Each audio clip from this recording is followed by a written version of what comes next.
Em primeiro lugar, eu queria explicar a vocês por que eu depositei tantos links de canções de música country no seminário. Parece ser apenas uma coisa de diversão, né? E no texto de apresentação inicial eu coloquei a coisa até de uma maneira mais ou menos humorística, mas eu não estou dando ponto sem nó, eu sei o que eu estou fazendo, né? Inclusive agora eu acrescentei uma nova lista com umas 30 canções, né?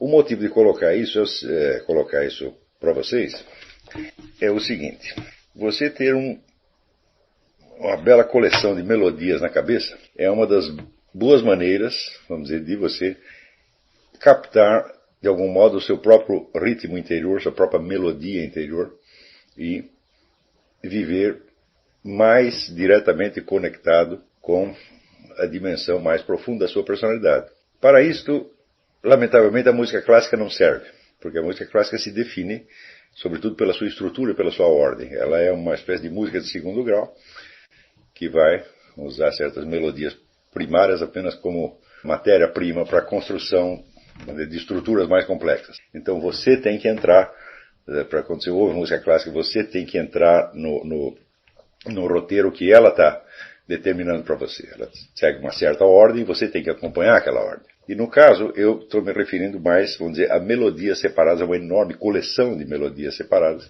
que você vá lembrando durante o dia, conforme o seu estado, conforme o que lhe pareça necessário para você se defender de um ambiente todo composto de banalidade e small talk, como se fala aqui, como se diz aqui nos Estados Unidos.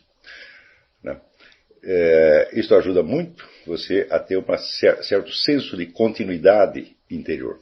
A continuidade é um elemento extremamente importante, a apreensão da continuidade é um elemento extremamente importante para a descoberta e fortalecimento da sua personalidade intelectual. Na aula que eu mencionei aquele exercício da alma imortal, vocês podem ver que o elemento mais importante ali é o fato de você se apreender como existência constante.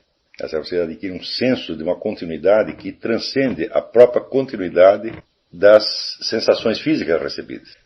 Desde o começo do curso eu insisti nisso e gostaria que vocês sempre prestassem atenção nesse ponto, que todas as sensações que nós recebemos do mundo exterior e do nosso próprio mundo corporal são totalmente descontínuas, totalmente picotadas. Né? Sobretudo as percepções visuais, elas são entrecortadas, porque você pisca e porque o olho não para, né? E você sabe que o olho humano, ele só aprende um ponto de cada vez, né? E em torno desse ponto você cria uma espécie de aura, né? E essa aura é a percepção que você tem do conjunto, né, certo? Do mesmo modo, na percepção auditiva, se um som continua assim por alguns minutos, você o perde de vista, você o perde completamente, não percebe mais.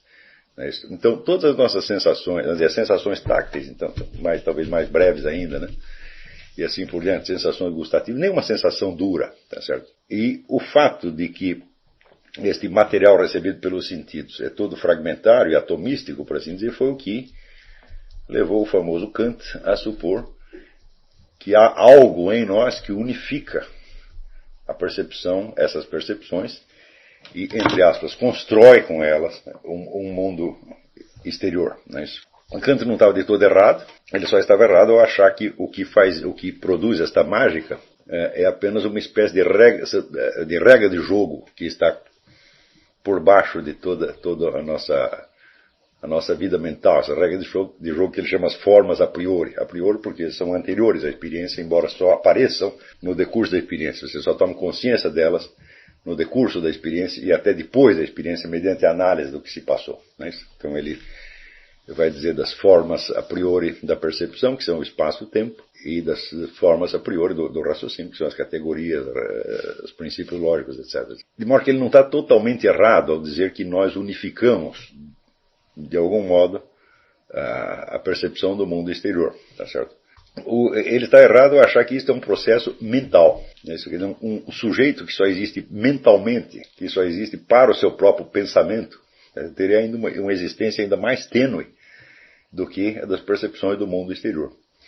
Quer dizer, se o mundo das sensações é constituído de pontos atomísticos, então para unificá-lo, é necessário que você penetre numa outra esfera de ser mais profunda e mais contínua. Isso não pode se passar simplesmente na mente, porque a mente também é uma coisa que acontece na vida.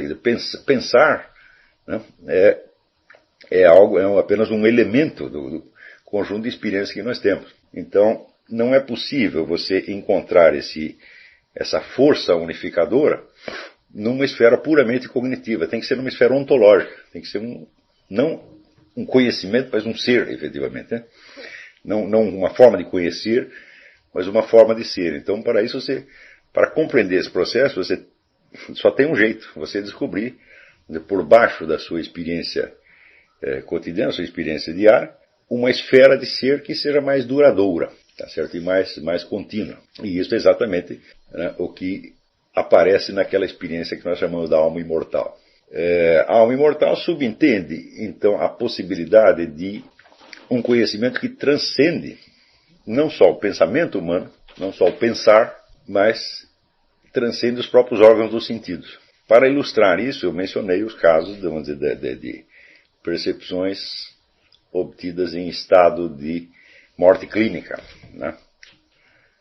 Mas nós não precisamos ir tão longe, porque há uma experiência banal que nos dá imediatamente o conhecimento disso. E isso aí é audição de música.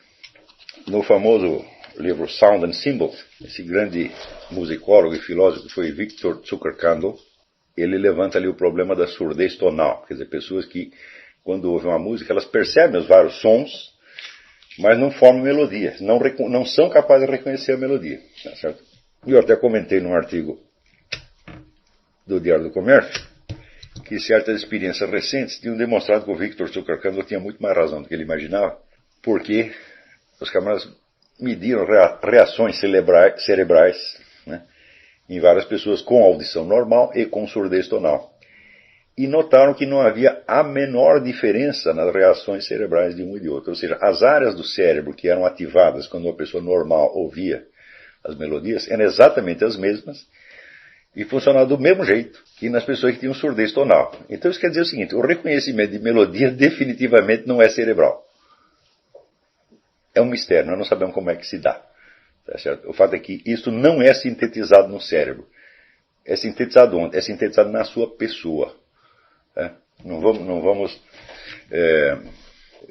disfarçar isso, que, vamos dizer, no processo do conhecer, quem conhece não é o seu corpo, não é a sua alma, não são as suas percepções, é você. Tá certo? Nós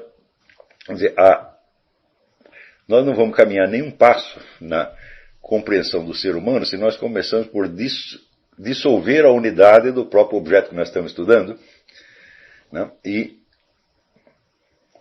achar que eu posso decompor este fenômeno, esse fato que é a minha pessoa, que é o meu eu, tá certo?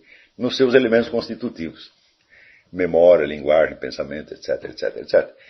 Querendo que estes elementos separados que me compõem me expliquem de algum modo, quando sou eu que tenho que explicá-los, evidentemente. Tá certo? Então, na simples audição de uma melodia, se manifesta o quê? A unidade do seu eu, a unidade da sua pessoa. Não a unidade do eu histórico. Eu no curso Filosofia da Ciência que eu dei durante a semana passada, enfatizei muito essa ideia de que nós temos um eu histórico, que é aquele eu que nós conscientemente reconhecemos e do qual nós falamos para nós mesmos. Nós temos um eu social, que é aquela parcela que é comum entre eu e aqueles que me conhecem, ou seja, aquilo que eu sei de mim que ao mesmo tempo outras pessoas sabem. Ou, vamos dizer, pelo menos tem a possibilidade de saber. Mas que existe um eu substantivo. Este eu substantivo, não há como você contar a história dele. Porque toda a história está, vamos dizer, no eu narrativo. O eu narrativo é uma parte do eu substantivo, uma parte ínfima. O eu substantivo é aquilo que você efetivamente é e do qual você só toma consciência quando você percebe a continuidade da sua cognição e da sua existência para além de toda a experiência física. Ora, a música é uma maneira muito simples de você fazer isso. O tempo todo que você está ouvindo música, você está unificando, vamos dizer, elementos num nível que já não é corporal. mas que, no entanto, abrange o corporal, porque se você não tiver um corpo, você não ouve as notas. Tá certo? Então, ali, o aporte corporal é unificado num plano mais alto. Esse plano mais alto, vamos dizer, o que é? É você mesmo. Isso quer dizer que a pessoa humana, né, o verdadeiro eu humano, não é decomponível.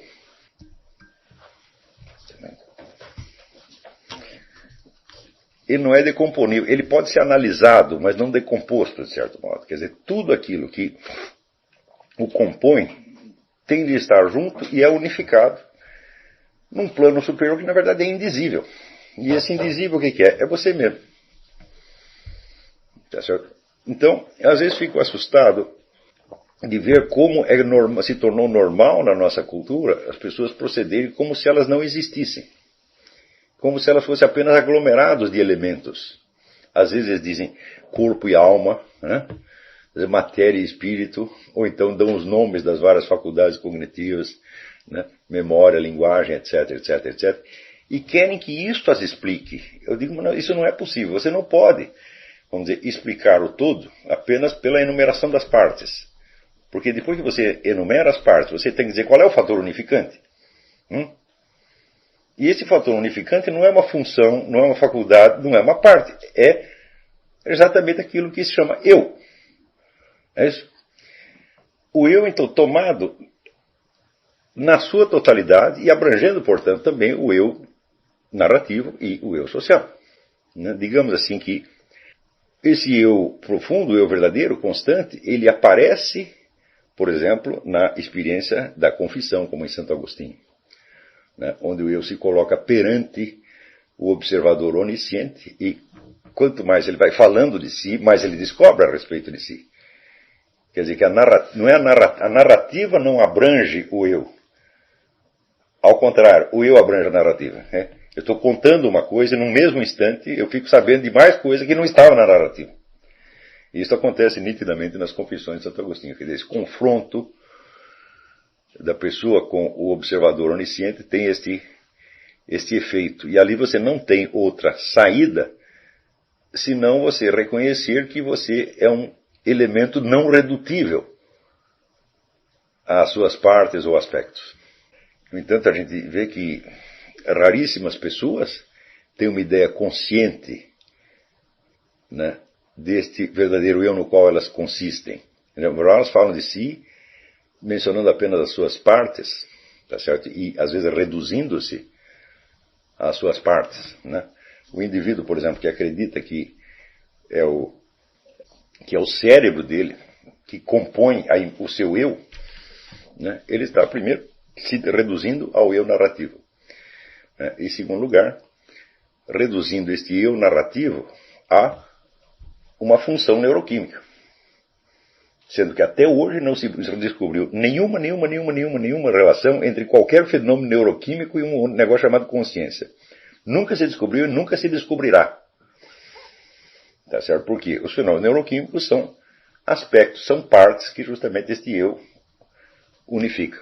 Tá certo?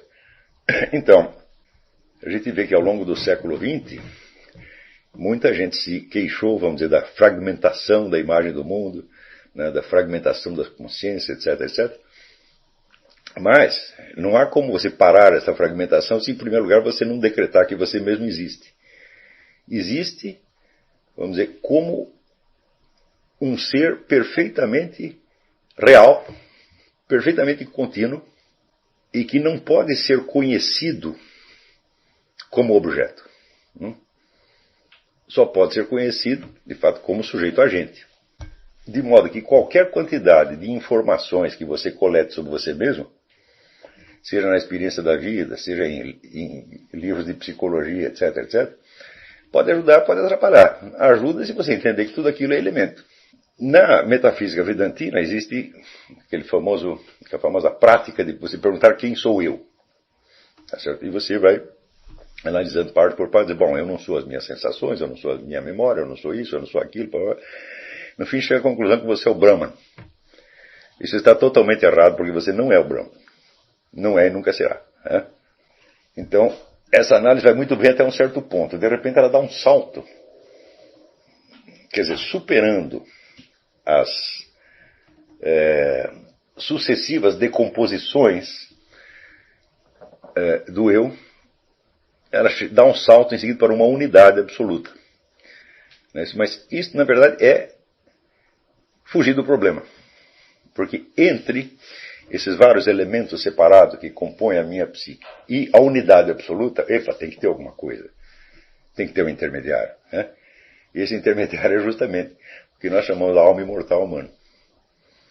Quer dizer que, em termos bíblicos, nós podemos dizer que isto é a isto que Deus se refere quando ele fala: eu te conheci desde antes da criação do mundo. Então, Deus pode falar isso para qualquer um de nós. Tá certo? E isto é a nossa verdadeira unidade. Então, é claro que este eu, assim concebido, ele existe para muito além da sua existência física, para muito além das funções neurocerebrais, até das funções psíquicas que nos compõem. Dito de outro modo, não há outra maneira de nós nos conhecermos senão quando nos encaramos a nós mesmos como sujeitos agentes num plano que não é totalmente de eternidade, mas é de perenidade. Né?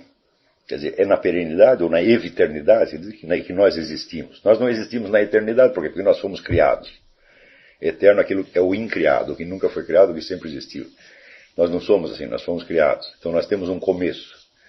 Tá certo? Temos um começo, mas não temos fim. E isso é o que se chama eviternidade ou perenidade. É lá que nós estamos, é lá que está o nosso verdadeiro ser, e é só ali que nós podemos captar isso.